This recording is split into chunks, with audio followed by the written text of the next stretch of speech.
This is the Morning Drive Podcast from Double T 97.3, presented by Cantex Roofing and Construction. I'm Mike Hebert, owner of Cantex Roofing and Construction. Every day is game day, and we'll get it right when it comes to your roofing, construction, windows, and mirrors. Call Cantex Roofing and Construction today. Together, we are one serving you. The Morning Drive on Double T 97.3. It's randomly delicious. Did you know that this program is randomly delicious?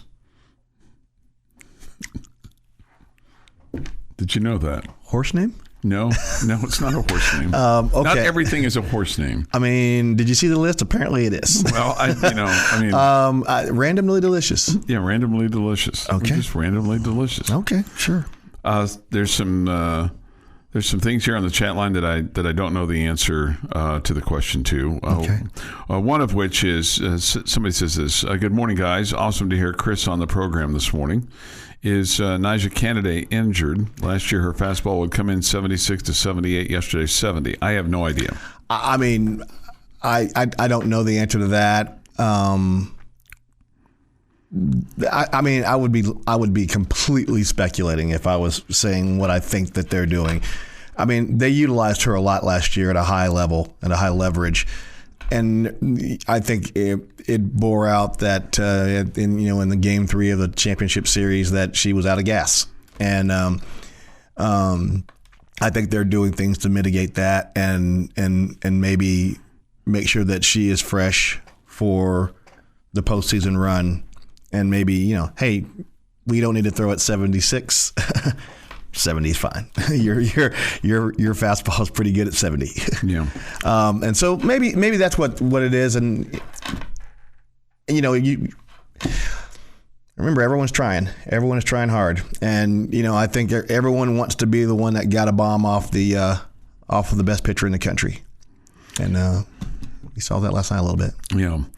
I think this is sarcasm here. So does Incarnate Word have a bigger NIL than Tech? Hey, no. Sometimes stuff happens, right? No, but I think they had a bigger desire.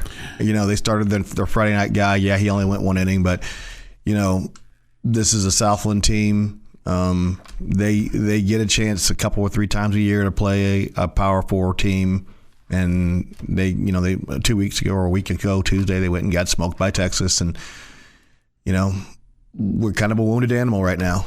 And, this is a big feather in their cap. Whether we're a 500 team or what, they went to a Power 5 place that's got a decent history and got to win. And so, they'll tell that to all the people that'll listen. And that's great for them. It's not really great for Tech. It's a terrible RPI loss. It almost puts you in a position now where you may have to, in order to get postseason play, win the Big 12 tournament.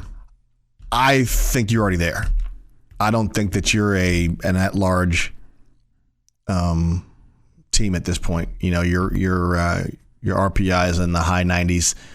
And remember, you lost a series and it went up this week just because of who you were playing. You're going to play some better RPI teams coming up. Basically everybody in the Big 12 has got a better RPI than you. Probably save Utah. They might be right there with you. I haven't looked at it this morning. I know we were at 92, 93 earlier this week. I'm not sure where we are today, but I have not looked. But yeah, that's not a good loss last night. And then I don't know if you saw this news or not, but Coach Tim Tadlock saying after the game last night that Lucas Perko is going to be down for, quote, some time. And it's an injury, but it's not arm-related, but did not go into what the specifics were of the injury. And the hits just keep on coming. Yeah. I mean, of your 3 weekend starters right now, he's probably the one guy that you had I wouldn't say confidence in. I mean, you still ran him out there on Friday night. He's got good stuff. He's got a devastating changeup, but you got to pitch the changeup off of your fastball, which he had no command over right now. And if you can't command your fastball, your changeup's not very effective, and that was a problem he was facing a good portion of the year. I mean, when he's got a decent fastball with command, he's hard to hit. But that's not been the case for him most of the year. So now this is what it'll be. And tomorrow's game, the broadcast time is 6:30. First pitch is 7 our time. Jackson Burns, Connor Mohan, and Adam Hayes will be your rotation for this weekend. Yeah, Mohan, who had really struggled in the weekend rotation. He's kind of forced back into service. The reality is right now there's just not a whole lot of bullets down there in the bullpen that you can fire reliably, and you're getting to a point where you're having to start counting on guys that you didn't count on. I mean, we were going to be throwing Becerra if we had played 2 midweek games this week. Becerra was the next midweek starter. I mean, that's not somebody you've seen or heard a lot of this year, but he was going to be forced into service this week. But yeah, this is not a great situation, and the injury bug, is really hitting, and you're just hoping that somebody down there can step up and say, hey, let me go grab some innings for you and give you some quality innings. But as of right now, you're just not finding that from that staff.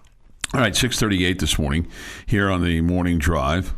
We get this. We need a good Snead rant during the Power Hour. Are you aware of the Power Hour? I am aware of the Power Hour, and these things just they're somewhat organic. They're not necessarily planned. You may not remember this. Mm-hmm. Years and years ago, when we were in the other facility and we had other numbers in front of our name, mm-hmm. We attempted to start a Power Hour, and it was roundly shot down by On High. Really? Yeah. Like you and I? No, before you. Me and Gus. Oh, the year and a half you guys were on? Yeah. We tried to start Power Hour, Hour 3, Power Hour, and it was pull. See ya. Well, obviously you didn't have the power. No, we didn't. I mean, this was one of those. This is one of those deals. It was organic. Very organic. This was not. I didn't seek permission from anybody. No, I mean, it was very cool. But I mean, back then it was very. I should say like the right way. We were still fledgling, and we were very structured, and we were very orchestrated in how we were fledgling. I think fledgling is probably. Yeah, we're still somewhat fledgling. No, this is an established monster. This is a monster. Yeah, it's a monster. It's a morning monster right here. Morning monster, dominating the male 34 to 56 market, whatever he is. Yeah, something along those lines. Yeah, right? Yeah. Okay, 6:40. We will have on the air for you today Ranger baseball. They finish up things with a swing and A's from Sacramento. Yeah, what happened last night? We'll also have Friendship baseball. They play at Permian tonight. That'll be on Sunny 97.7 at 6. And the Astros and Rockies will conclude things from downtown Houston. 6:40 the broadcast time on 100.7 The Score. This day in sports history is next. This is the Morning Drive Podcast from Double T 97.3, presented by Cantex Roofing and Construction. I have time for this day in sports history. Jeff is here, but Chris Snead normally, when he is here, performs this day in sports history for us. So without further ado, here is the one, the only George Christopher Snead. Thank you, Chuck. Thank you, Jeff. We're all going to make it. Today is April 16th, year of our Lord, 2024. Chuck, you know what? 2026, Chris. 2026. 2 years later. Here we go. Still going to make it. Suck it, Mayans. I hold in my currently nicotine-stained fingers this day in sports history. On this day, Chuck, 1946, Mel Ott, playing right field for the New York Giants, hits his 511th and final Major League home run. Okay. In an 8-4 opening day win over the Philadelphia Phillies. How about that? 1972, Chuck, Cubs rookie pitcher Bert Hooton hurls a 4-0 no-hitter against the Philadelphia Phillies at Wrigley Field in Chicago. Bert Happy Hooton. Yeah. Later pitched for the Dodgers.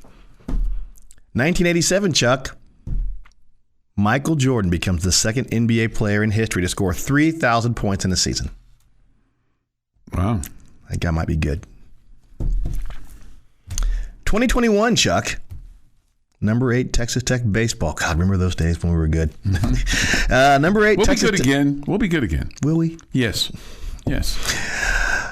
Texas Tech baseball jumps on West Virginia early and rode a terrific start from Patrick Monteverde in a series opening 7-2 win over the Mountaineers in Morgantown, in front of a lot of his family, by the way. In 7 innings, the Pittsburgh native allows just 2 hits and struck out 5 to earn his 6th win of the season in front of a large contingent of family and friends who made the short trip down from PA. Pittsburgh. Yeah. Division III guy. All the way up. You're allowed to improve. I 100% believe that. I love that. Chuck, it's National Eggs Benedict Day. Out. All the way out. Hollandaise sauce? Is that what it is? Yeah, I don't know. I don't know. Just give me some scrambled eggs or an omelet. That's it. I've become more of a over hard guy. Not over easy, not sunny side up, over hard. Yeah. I don't like a fried egg. Why not? I don't care for it. Okay. I mean, do I have to go into it? I just no, you don't. You don't have to explain yourself for anything, Chuck. You do what you do. Thank you. Yeah. As the more that people understand that, the better off we'll all be. I have no beef. I mean, if some people like Eggs Benedict. Some. Born on this day, Kareem Abdul-Jabbar. How old do you think he is, Chuck? I think Kareem is 78. 79. Okay. Nice guess. John Cryer, born on this day. Is he the guy from Cheers or no?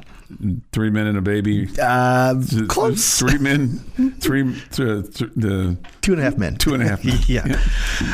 Born on this day, Martin Lawrence. Martin. Okay. Did you like him in Blue Streak when he was a criminal pretending to be a cop? I never saw that show or movie. It's got funny parts and it's got stupid parts, just like every Martin Lawrence movie. Mm-hmm.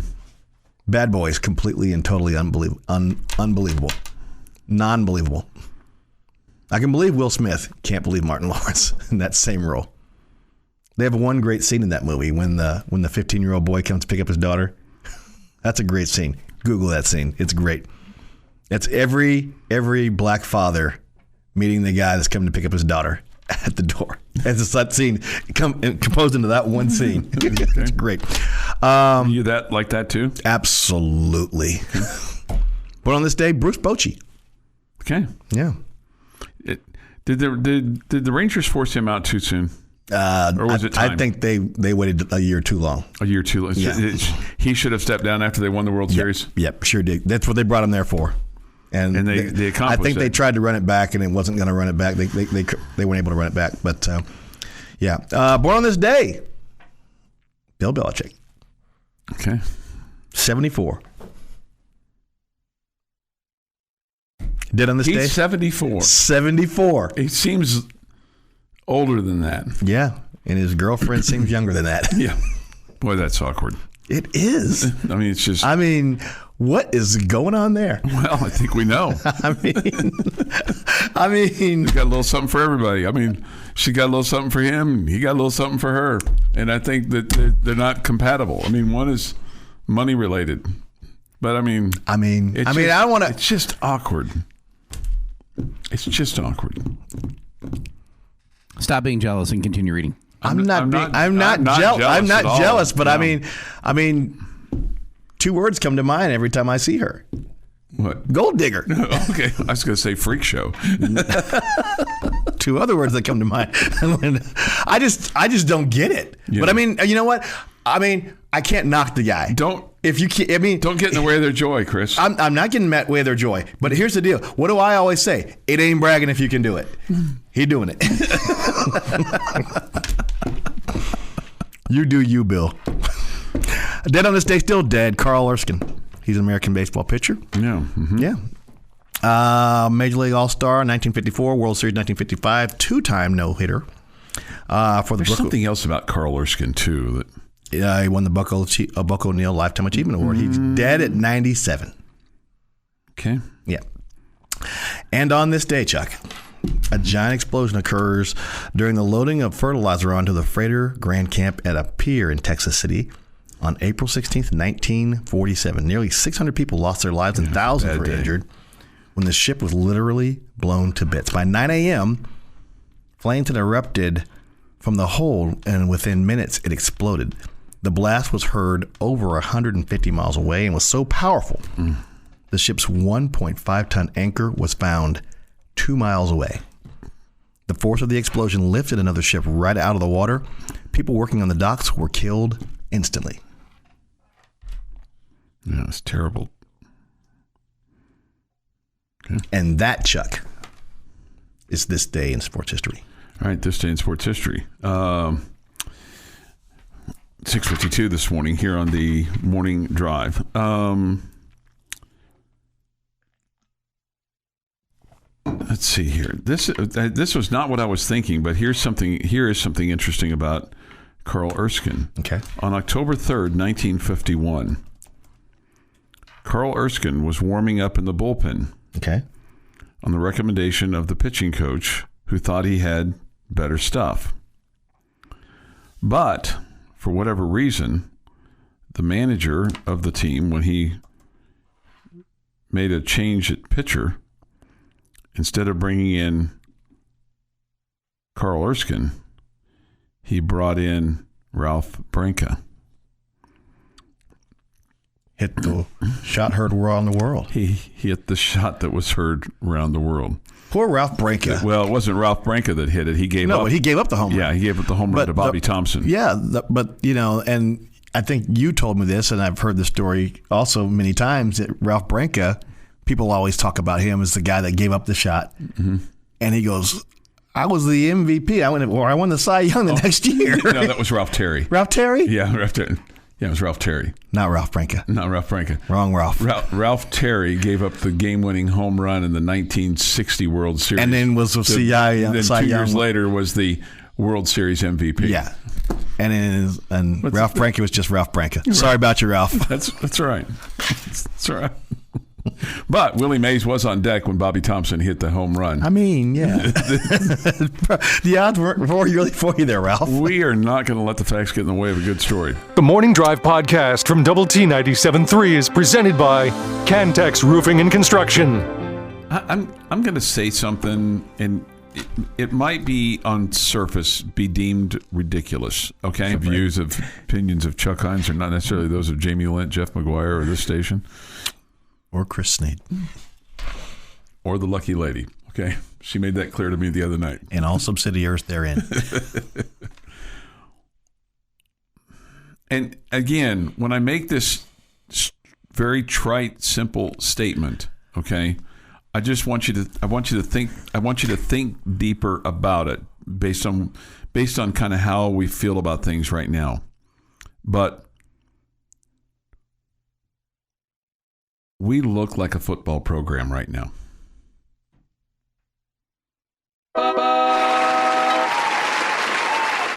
That's not a trite, ridiculous statement at all, Chuck. I mean, that's an astute, from the outside looking in. But I mean this in a complimentary way. No, it is. No. That's no disparaging to the past or anything like that. No, I think sometimes it's hard for us to recognize and realize how far away from elite that we were. And I don't think that Texas Tech is quite to an elite program yet. I think that we are on the precipice of elite, and you've got elite programs, Georgia, Ohio State, Alabama. I mean, maybe not even Alabama. Just think about how long it had been since somebody outside the usual suspects had won a national championship. Exactly. And I think that the new rules, the NIL, transfer portal, all those things have allowed some of the schools that were in that second tier of programs to gravitate into the first tier. Texas Tech has done a great job, and we kicked the door in, and I love that. But it looks like it's being able to sustain itself. That is the key, and it's not like I mean, you kind of built yourself up to a crescendo to 2008, but it all came tumbling down for so many different reasons. We don't need to go into all of them, but just the bottom line is, it's taken a while to get yourself back to this level, but there's reasons for it. I mean, there's money, but there's the head coach, there's the culture, there's the fan base, there's everybody buying in, there's the South End Zone. I mean, we just look like a football program right now. Yeah, and you said it. It's building and getting a lot of things in line, getting your fan base, your program, your administration all in line is hard, and it only takes one thing to get out of kilter. A change in athletic director, a change in administration. And I'm talking about university administration. And we've had a change in the university administration this year. And I don't think that's going to make. It's higher than president, and president runs is in charge of athletics. And but I don't think the new chancellor has had any effect on. No, I don't. Department. And I'm not I think saying the president will. of the university has, I think, in some ways, has enough power under his feet to be able to say, hey, you take care of this and I take care of this. Well, and it should be. In the way it should work, a president is curb in and a chancellor is curb out, right. From a university standpoint. We've all heard that. Yeah, and that's the way it should operate. And and that's neither here nor there. That's a whole different television show. So, but you've got everyone on the same page. Sure you've got an entire university administration, fan base, program, athletic department, all pulling on the same rope and pulling in the same direction. Yeah, and it feels like again from the outside looking in that nobody's working against each other, and which we've had that at times. Where you have the fan base pulling in this direction, the football program pulling this direction, you got administration that's pulling the other way, and you got boosters that are pulling the other way. No, it feels like there's a combined effort, but and as a result of that, we're coming into a football season where everybody's like, we're going to be 12-0. Yeah, and that's the expectation, and that's the desire, and I think. But you're going to be favored in every game right now. If you looked at it on paper, you're going to be favored in every game. Exactly, and everyone's planning goal is to go 12-0. And then somebody gets out there on the field and said, "Oh, we're not going to go 12-0," and there are very few teams that have that. Everyone has you have your team. You walk into every locker room. There's all the teams that are playing this year, and they got their goals and everything like that. And at the last one says win. Everyone says that. They all say win. And there's a lot of schools that they put that little win down there, and they know, want to win. Hey, right? we want to win all 12 of these. Probably going to win 7 of these. But we're going to go. We're going to do our darndest, and we're going to do everything we can to try to win 12 games, knowing full well that the ceiling for this team is probably 7 or 8. And we've been that team for a long time. We've now, in the last couple of years, gotten to a point where the head coach, the administration, the athletic director, everyone knows the goal was 12. The expectation is 12. And we feel like we actually can do that. Yeah, and I think the other thing, too, sometimes is when you come and look, I'm not trying to poor boy us at all, but or make excuses for the past at all. But when you look at Tech, comparatively speaking to other schools, we're still a relatively young university. We're just now starting to mature from a donor base where you have people that have gone out and made their money and now want to invest back into the university. And it's not just athletics. Let me give you an example. It's all facets of the university. Let me give you an example. Do you know how many alumni Texas Tech has? I think it's around, I'll just say around 400,000. 275,000. I think it's 278,000 alumni right now. Former students. Alumni. Former students, whatever. But that doesn't necessarily mean that graduates. Yeah. 275,000 alumni. Do you know how many Penn State has? I'm going to guess 2 million. No, it's 800,000. Okay. Do you know how many Indiana has? I'm going to guess 1 million. 850,000. Okay. That's what you're dealing with. The 400, the 200 seems light. 200. But I'm going to trust you. That's the world you live in. Think about when you. I know, like 1930. Your first graduating class was 1927. Yeah, you're 100 years in. You're barely 100 years in. Mm-hmm. You haven't even had your your first graduating class, 100 years yet. I mean, there was some, you would know this too.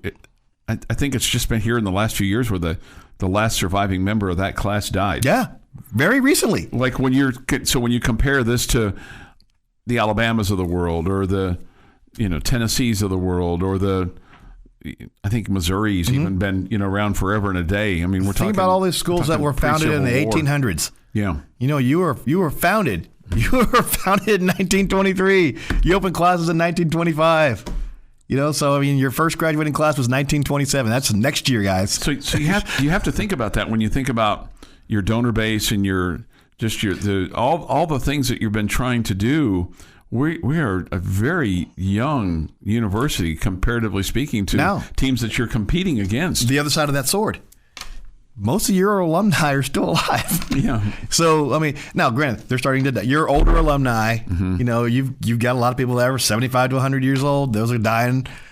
But you still got a lot of alumni that are alive, which is something that, the Indianas, the Penn States, the Texases, the A&Ms, those guys that started in schools that were founded in the 1840s, 1850s.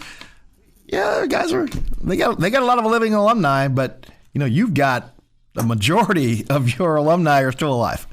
All right, Jamie's not here, but we still have a question of the day. We'll have it next this morning on the morning drive. Chris is in for Jamie this morning. Jamie will be on the broadcast tomorrow as Texas Tech takes on Utah. We'll have it at 6:30 tomorrow night, 7 o'clock play-by-play from Salt Lake City. Salt Lake City? On Double T 97.3. Your daily dose of sports and fun. This is the Morning Drive Podcast from Double T 97.3. Presented by Cantex Roofing and Construction. Jamie's question of the day on Double T 97.3, presented today by someone not named Jamie, is brought to you by Connecticut of West Texas. All right, gentlemen. Don't really want to get into what happened on the diamond last night, either one of them, for Jamie's question. Mm-hmm. So we're going to give an oldie but a goodie. Okay. The Texas Tech sports movie that needs to be made is what?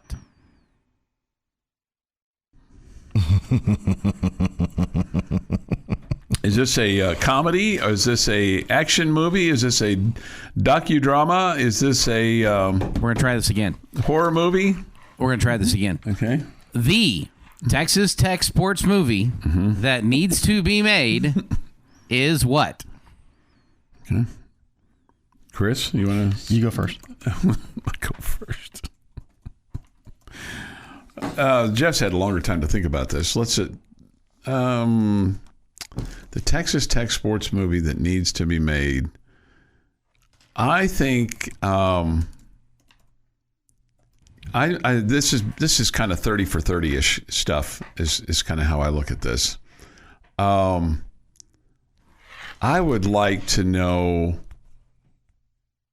I would like a 30 for 30 on what really happened with Texas Tech basketball at the end of James Dickey, culminating with the hiring of Bob Knight. I would like to know everything that transpired there, why it didn't work for Coach Dickey, and how we ended up. And there, because there's a lot of backstory. Ooh, there's a lot of backstory. There's a lot of backstory that may go back as far as the Pan Am games. Yeah, when Coach Knight got thrown out of Puerto Rico. Yeah, for hitting a policeman. Yeah, that has Lubbock ties. Because who was his assistant coach on that deal? Well, he wasn't an assistant coach on that deal. No, he was not an assistant coach on that deal. But Coach Myers was in Puerto Rico, I believe, when that happened. Yeah. He was there. He was not on that. I don't believe he was on. He was not on that staff. Oh, I know. I always led to believe he was like one of the assistants there. There's a whole lot that went with that deal, and you like that movie? That's 30 for 30. That's 30 for 30. I mean, it would be interesting. If you could get anyone to talk on the record on that, right. that'd be interesting. That That would be interesting because we've all heard bits and pieces of what we think is the truth. All right, what's your movie? I think I want to see the Brian Kohlhausen story. Okay, I don't know who he is. Yes, you do. He was the TCU quarterback that engineered the 31-point comeback in the 2016 Alamo Bowl. You asked me what movie I want to see made? Yeah, but that's not Texas Tech related. Did it have to be Texas Tech related? Yes. What? Texas Tech sports? I missed that part. Yeah, because you're just thinking about you. You know what? And Chris wants, okay, folks, here's what Snead wants, all right? This is what Snead wants. This is what he wants. He wants this so desperate. He wants this movie made so that because he was the official in that, he was the center judge, and he thinks that Denzel Washington would be a great actor for him. And he has thought this for years. Yes, I do. So let's get this straight, guys, for Jamie's question today. I answered it properly. The question was asked, what movie do you want to be made? Chuck made a 30 Tech. for 30. We got a 30 for 30 and a movie about TCU. And Snead, Gentlemen, movie about Snead. There are two correct answers for that. Well, hang on. Hold on. Because now I know it's about TCU. Mm-hmm. Sorry. Now I know it's about Texas Tech. I want the 2006 Insight Bowl story told. The comeback. Yeah, because that was also a 31-point comeback.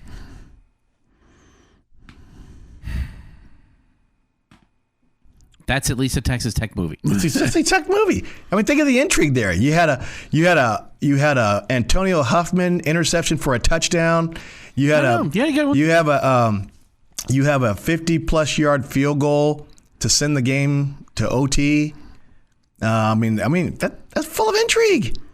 You had a 31-point comeback. You had a 31-6. That was awesome. Come on. Terry Allen lost his job. No, it was not Terry Allen. It's Glenn Mason. Glenn Mason lost his job after the game. Mike Leach was given a halftime speech about sailors and farmers.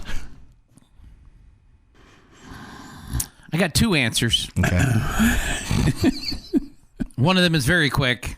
All I have to say is Cheryl Swoops. Yeah, okay. That's true. And then you culminate the end of the movie with winning the national championship. Mm-hmm. Yeah. Or so Harrell in the shotgun. No. From the 28 to throw. Goes to the right side for Crabtree. It's caught. He plays. Oh, he's the worst. Touchdown, Red Raiders. Unbelievable. Touchdown, Red Raiders. Touchdown, Red Raiders. Michael Crabtree has done it. Michael Crabtree makes the catch at the 5, breaks the tackle and scores. There's still 1 second on the clock, but Texas Tech, unbelievable Michael Crabtree. Oh my gosh, can you believe that? We've been saying all second half, Crabtree's been quiet. Oh, they've thrown a flag. 28-yard touchdown. There's going to be a lot of flags thrown before this is all done. Well, they're dropping the goalposts to make sure they aren't pulled down by the students. Wow. you end on that catch. Okay. Of the movie. Mm-hmm. Okay. I can get down with that too. Mm-hmm. There are a lot of great stories. Mm-hmm. Neither one of those has been made. Oh, I mean, technically no great movie has been made about Texas Tech sports. I love this from the chat line. Okay. Most Snead answer ever. Sorry. Well, I mean, okay, sure. And somebody said this Snead just chucked us, that's kind of, you played my role today. Sorry. It's all right. I mean, it's okay. Don't be sullen. I'm not sullen. I mean, Hey, I am no longer that guy that just goes off the handle or whatever. You know? Yeah, no, I'm not. Really? I'm not. I mean, okay. Are you kinder, gentler, Snead? I am. I'm kinder, gentler, slow to anger, kind of a deal. Okay. The Texas way. The Texas way. Okay. I'm not buying it all together. Okay. I mean, you do you, Chuck.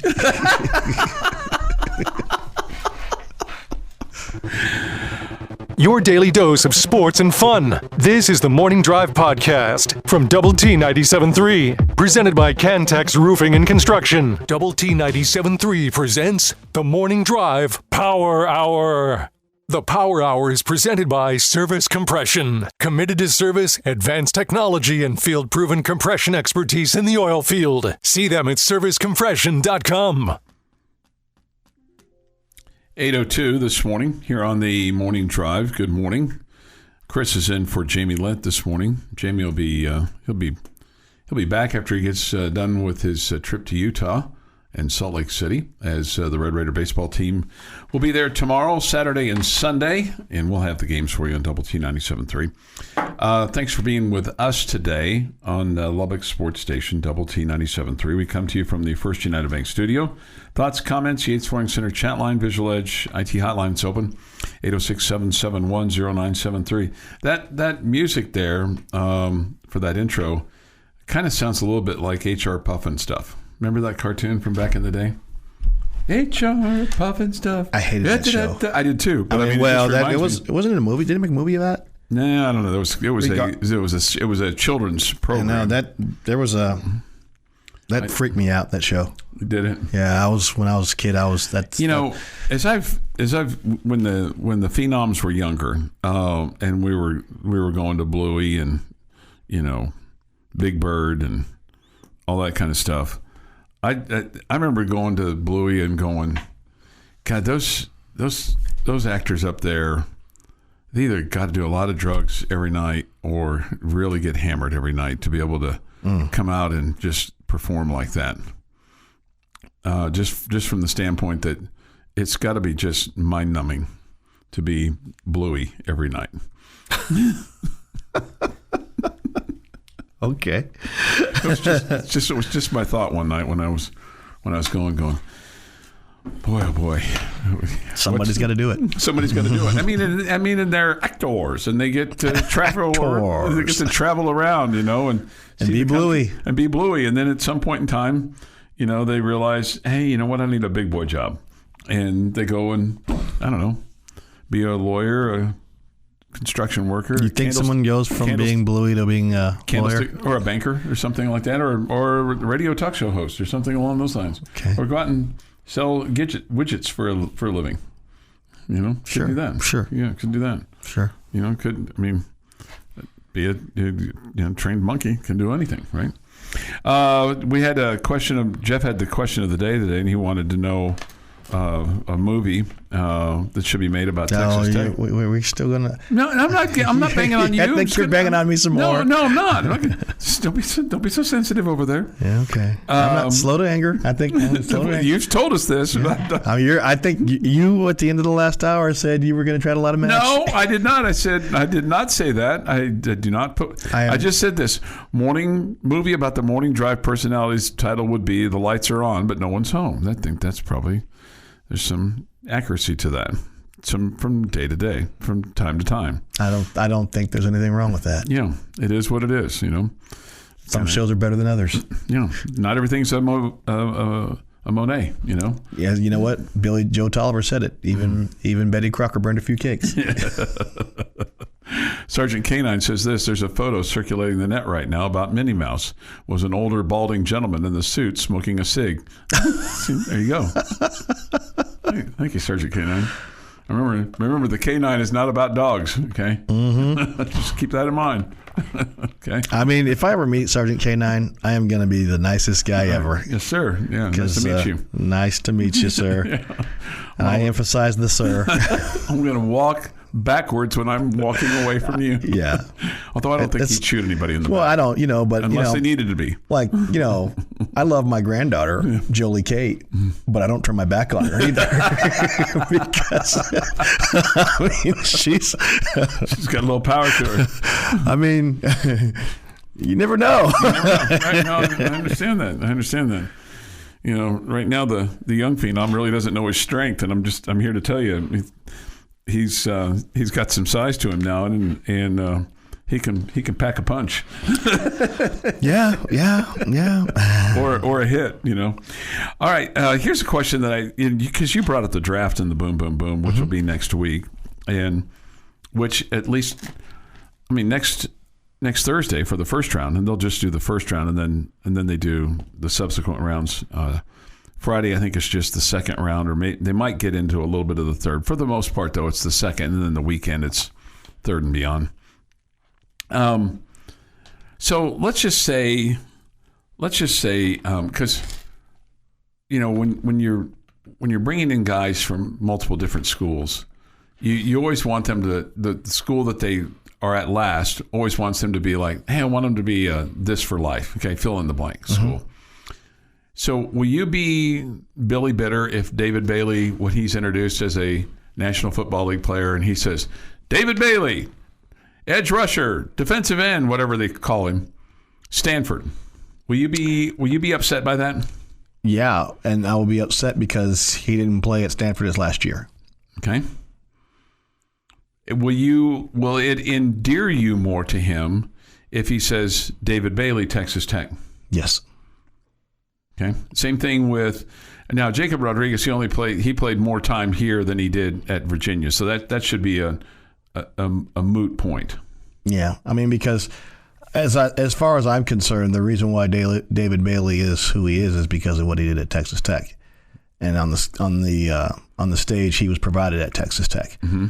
Yes, he did some great things at Stanford, but I mean, until he came here, I mean, I hadn't really heard of him. I saw the highlights, and then I'm like, oh, that guy did a lot of great things at Stanford. Do you think he'd still be the number 2 pick overall if he was at Stanford? Probably. I don't know. That's a great question, depending on what kind of productivity he had that last year. Now, what about Lee Hunter? Would he be a second-round pick if he had stayed at UCF? I'm not sure. But here's the thing. NFL scouts, they will find the guys, and I think they care less about that logo. I mean, some guys get benefit of the doubt because they got that little logo on their helmet, or they get not necessarily benefit of the doubt. They get showcased a little bit more, and then they have the opportunity to really show out, so Absolutely. to speak. If you're from Alabama or whatever. Fair point. And I think there is just some inherent bias that says that guy went to Alabama is pretty good. Yeah. You know? And yes, we get that. Guys that go to Alabama, generally pretty good. Yeah. And but I think right now everyone recognized that Texas Tech had a tremendous defense last year. And so to be the anchor of that defense, to be a stalwart, a mainstay of that defense, is probably good for him.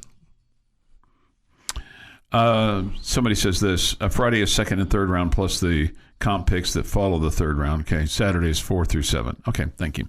But Thursday is the first round. That's the money. Oh, was there a question on that? I said I think some of the third round. I'm sorry, I missed when you said that, or I would have corrected you myself. Second and third. This has been the Morning Drive Podcast, presented by Cantex Roofing and Construction. Check out our library of Double T 97.3 podcasts at doublet97.3.com.